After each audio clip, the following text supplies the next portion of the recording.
What's up, gang? Today we're talking about weight vests. Weight Vest 101, Ben Dearman, KDR Fitness, the weight loss wizard. What are we going to cover today? That's a great question. We are going to cover benefits of a weight vest. Of course, it would be a talk without weight vests if we didn't cover the benefits. We're going to go over health issues to be aware of with a weight vest. There are a decent amount. Considerations when purchasing a weight vest, the different types of weight vests, how to implement using a vest into your training program, specifically strength training program, how to implement a vest into your walking program, not your cardio program. We're going to go over that. And where do ankle and hand weights fit into this whole equation? So let's get into it. So benefits of weight vest. There's a lot of benefits of weight vest. First of all, it makes cardio harder. Absolutely. You go for a 20-minute walk, and then you go for a 20-minute walk with a weight vest that's like 10% of your body weight. That cardio is a lot harder. Or that walking is a lot harder, excuse me. When I say cardio for this, I am specifically talking about just walking, okay? Builds stronger bones, absolutely, does build stronger bones. Builds lower body muscle, yes. Wear a weight vest every time that you go walking, and you're probably going to build some muscles in the lower body. And lastly, the benefit of weight vest is it is a way to progress at-home resistance training when you have minimal equipment. So if you're not working out in a gym that has, like a pair of 5s all the way up to a pair of 100s, let's just say you're working out at home and you have like a pair of 10s and a pair of 20s and that's all you have, a weight vest would actually be a great thing for you to purchase for a lot of the exercises that we will be doing in our program at least. Who can benefit from wearing a weight vest? Everyone can benefit from wearing a weight vest. Everybody, all right? But specifically, females over the age of 40, specifically people with minimal equipment working out from home, specifically someone short on time looking to get a more robust workout done, and anyone looking to make walking harder. Those are all great examples of who can benefit from wearing a weight vest. Health considerations with a weight vest. Any osteo-related issues, so osteopenia, osteoporosis, you want to be very careful. You want to start light, maybe 1 pound, all right? Start light. If you already are diagnosed with osteopenia or osteoporosis, it might not be the best idea for you to throw on a heavy weight vest. That would be something where you would want to reach out to your doc and talk to them about. But if you start light and you're very, very careful and you stay light for a long period of time and you're very slowly increasing the weight, you should be fine. But again, consult your healthcare professional for that one. Other considerations with a weight vest. When you have a weight vest on, it does make breathing harder because that weight vest, let's say you have like 10 pounds across your chest.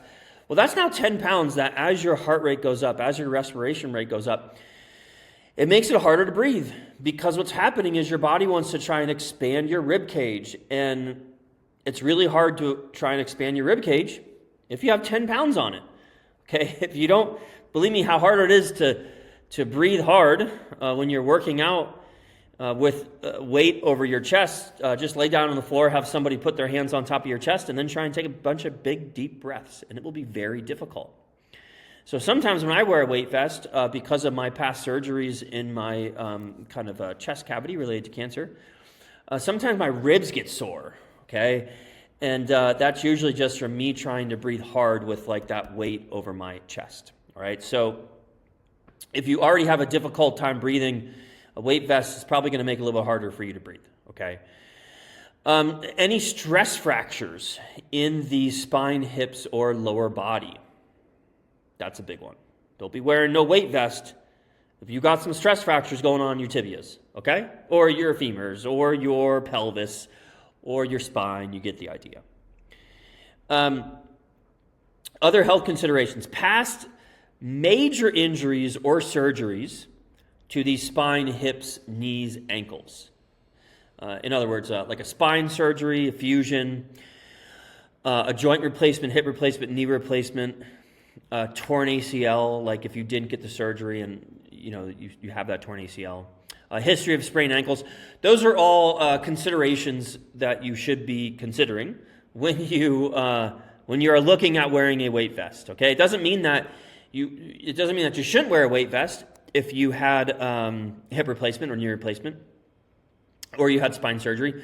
But I would consult with a health professional, a physical therapist, personal trainer, something along those lines, before you embark on a weight vest with those past issues or injuries, all right? If you have any current injuries to your lower body, so like if you sprained your ankle, not the best time to put a weight vest on. If you,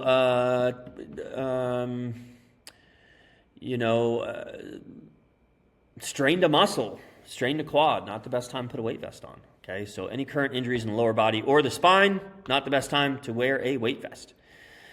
You do not jump with a weight vest. I mean, you can do whatever you want. If you're listening to this, you're probably a grown-ass adult, and you make your own decisions. So if you want to jump with a weight vest on, that's fine. But I am telling you not to jump with a weight vest on. You really want to limit the pounding that you're going to put through your body if you are wearing a weight vest. That's the big thing with no jumping, all right? And don't run. Again, grown-ass adult, you make your own decisions. But generally speaking, you don't want to run with a weight vest on, okay? Again, you want to try and limit that pounding. So usually you're really only going to wear it for like walking or like low-impact cardio at the gym, so like elliptical, arc trainer, stair mill, something along those lines, treadmill obviously. Not going to do too much for you on the bike because your weight, is supported, you're sitting on a seat. But you wouldn't really want to wear it like with running or something along those lines, okay? Considerations when buying a weight vest. We have probably bought a dozen, if not more than that. There isn't really one brand or one weight vest that we really like over any of the other ones. It really just depends on the individual. It's just contextual, okay? So the big considerations, though, are you do want to get something that is loadable in 1 pound increments. Generally speaking, it's going to be a pound. Sometimes it might be like 2 or 3 pounds. Sometimes it might be a 5-pound brick. Something along those lines, okay? But you want to try and get a weight vest that you can load in the lowest increment possible, so like 1 pound at a time, right? You also want the you want the load of the vest to be distributed evenly between front and back. So if it's like if you have 20 pounds in your weight vest, you want 10 pounds in the front and 10 pounds in the back. Okay, you don't just want 20 pounds in the front or 20 pounds in the back. The vest should have 4 compartments for weight distribution and loading. Those 4 compartments are essentially a chest compartment, a belly compartment, an upper back compartment, and a lower back compartment. There are some vests out there that are just 2 compartments. So it's like a chest compartment or a belly compartment, and then an upper back compartment or a lower back compartment. Those are fine, but generally speaking, those 4 compartments tend to work the best, all right? There are 2 types of weights that you're going to put in these weight vests, okay? The first type is soft, and the second type is hard. So if you're watching this at home, on YouTube, a soft weight is basically like a beanbag filled. It's like 1 pound. It's really soft. These are the ones that you want to go with because they conform to your body, okay? The hard ones, so this is a 1 pound rod. We've had 5 pound little rectangular bricks. We've also had 5 pound square bricks. You could also use weight plates. There are some weight vests that basically they have like a peg on the chest and you like put a weight plate on. The hard weights, I would really encourage you to steer more towards the soft bean-filled, or not bean, but soft weight bags, okay, versus the hard weight plates or hard metal rods or metal bricks, something along those lines, right? So, because you want to think comfort, okay?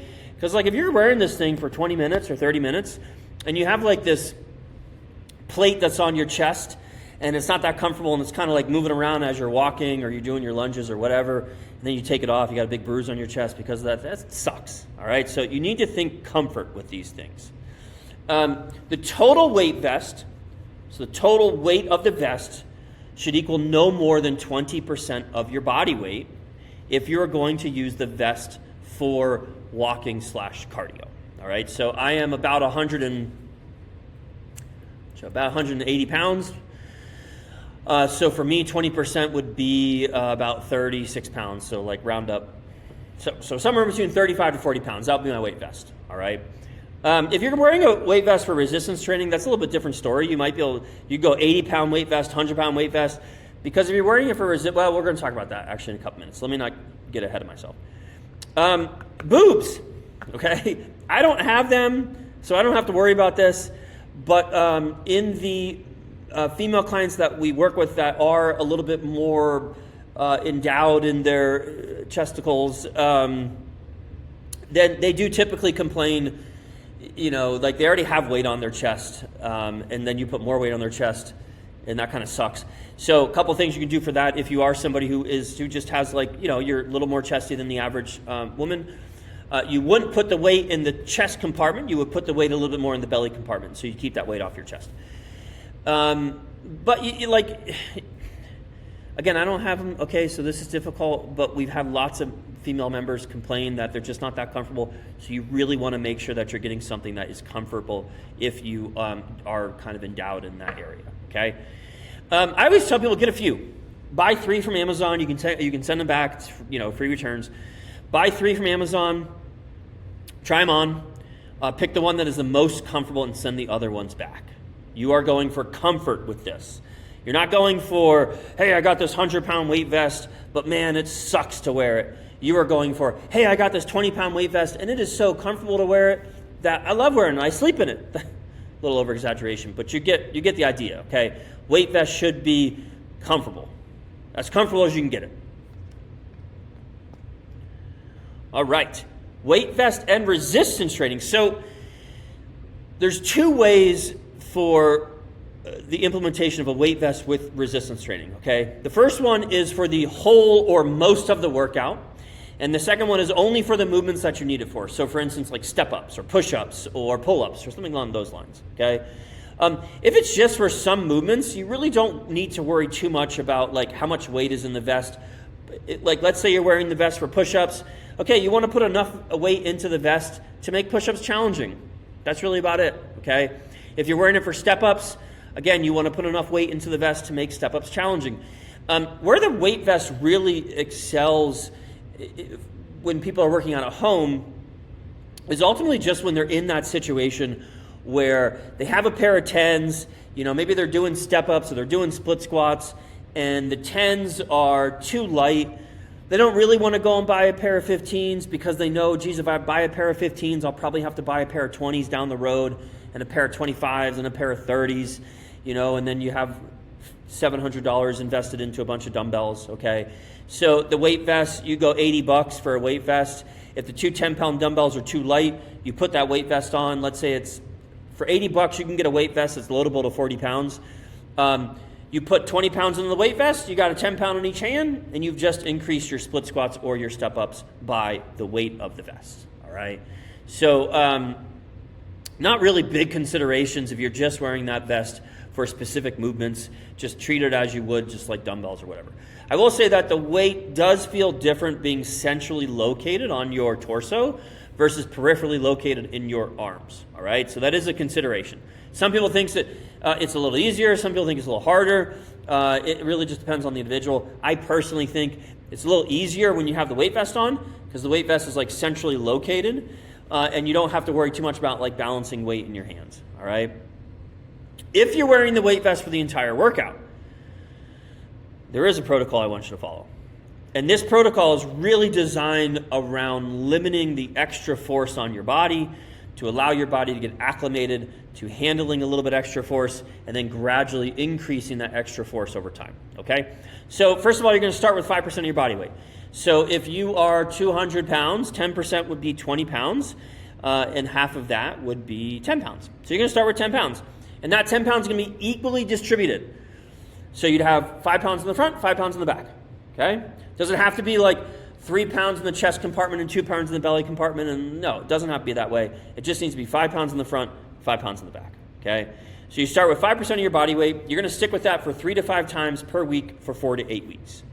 Longer, better, okay? So 8 weeks is better than 4 weeks, okay?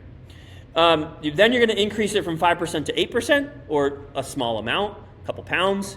Then you're going to repeat that process 3 to 5 times a week for 4 to 8 workout or for 4 to 8 weeks. Then you go from 8% to 10%. Then you repeat again 3 to 5 times per week for 4 to 8 weeks. Then you go to 12%. Then you go to 14%. The percentages aren't really that important. Like, it's not that important that you go from 5% to 8% to 10% to 12%. What is important is that you're just very slowly adding weight. So it could be like every 4 to 8 weeks, instead of adding 2 or 3%, you add 3 to 5 pounds. That's totally fine, all right? But again, the idea with this is that you are very slowly and incrementally increasing the load on your system while also giving your body a chance to get acclimated to that extra load, okay? Small jumps and stay at a given weight for an extended period of time to allow your body to acclimate. That's the idea with that, all right? Weight vests and walking. First of all, do not run with the weight vest. I already said this, but I'm saying it again. And do not jump with the weight vest. Again, I already said this, but I'm saying it again. And I've also said before that you are a grown-ass adult and you make your own decisions. However, I'm doing my due diligence in telling you not to run or jump with the weight vest. You walk with the weight vest, okay? Walking is a little bit different. You're going to start with 10% of your body weight for 10 minutes every day, or every other day for 6 weeks. Could be 8 weeks, okay, but a minimum of 6 weeks. So 10% of your body weight, let's say you're 200 pounds, that's 20 pounds, okay?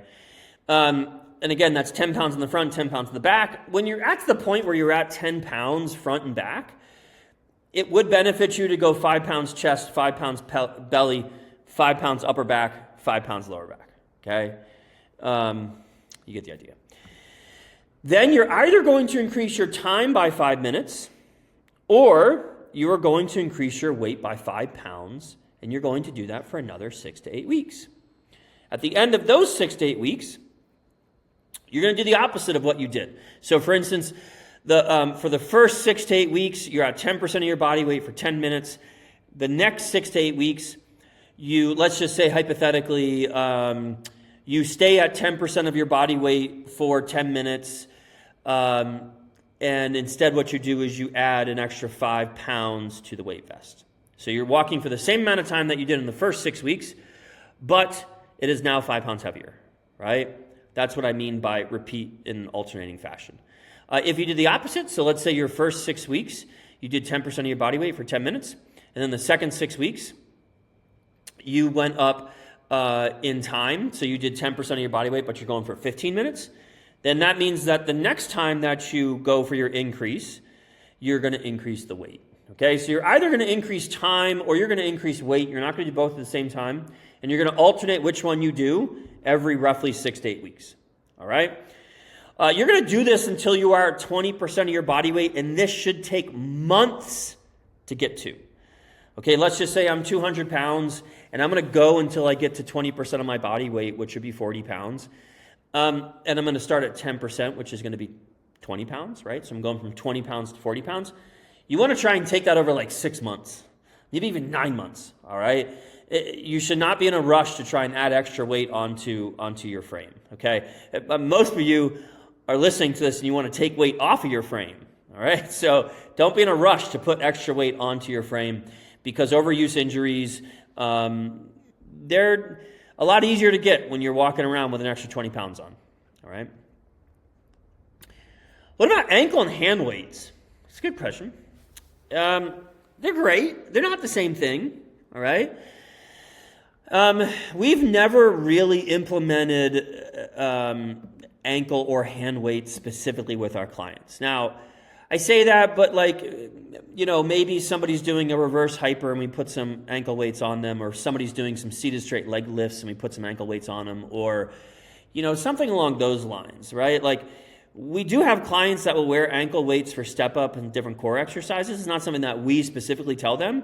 It's the same idea where, hey, I'm doing these step ups with a 10-pound dumbbell in each hand and that's too easy. Oh, look, I have 2 5-pound ankle weights. All right, cool. I'll put those ankle weights on and I'll hold the 10-pound dumbbells. Oh man, now the step ups are a lot harder. It's just not something that we specifically consistently have our members use for hand weights or ankle weights, all right? So, and it's different. It's not the same thing. With the weight vest, you're really loading your torso to load your whole body. With those ankle weights, the weights down at the ankle, you're not really loading your bones the same way that you would with a weight vest. You're not loading your muscles the same way. In fact, the big thing for the muscles is just the lifting of the leg. Really working that hip flexor area, the quads, a little bit of the kind of bottom core. But that's the hard part with the ankle weights, right? Like if you got ankle weights on, you're doing squats, you're not even going to feel those ankle weights because you're not moving your legs, right? And as far as hand weights go, the only time that we're going to have somebody wear hand weights is if they can't physically grab onto something with their hands, right? Hand weights will not give you much benefits other than making it more tiring to swing your arms. Like you see somebody out there, they're walking, they got like a pound dumbbell or 3-pound dumbbells. Like that's fine. I mean, it's great. It's definitely harder than not wearing or not using 1 or 3-pound dumbbells, but it's not anything where, you talk to cousin Shirley and you haven't seen her in 6 months and she's dropped 50 pounds and you say, Shirley, how'd you drop the weight? And Shirley's like, well, every day I walk for 20 minutes with a 3-pound dumbbell in each hand. Probably not going to happen, all right? Not necessarily anything bad with them. It's just, we just don't use them with our clients. All right, gang, that is Weight Vests 101.